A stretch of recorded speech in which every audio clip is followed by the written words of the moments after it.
Good afternoon. This is Tracy with T-Dog Woodworks. Today I'm going to demonstrate my new tool. Well, not really a tool. It's a folding workbench from Keter, K-E-T-E-R. I'm about to demonstrate it for you. It's basically comes like a suitcase.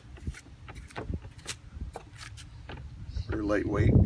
Comes in a, like I said, like a suitcase. Carrying handle. When you're ready to use it, grab the top. There's two handles on the side.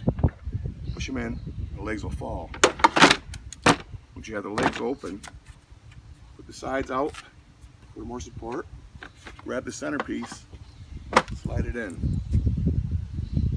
This tabletop will hold 1,000 pounds, as the manufacturer says. I bought it on Amazon for $69.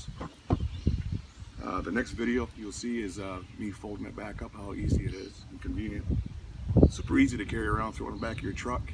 Comes with clamps so you can do your cutting. I really like it. This is my second one. First one holding up like a champ, but it's time for a new one. Okay, any questions, DM me. I'll try to answer what I can. Once again, this is Tracy with T-Dog Woodworks. Thanks for stopping by for my new Tool Tuesday. Have a great day, guys.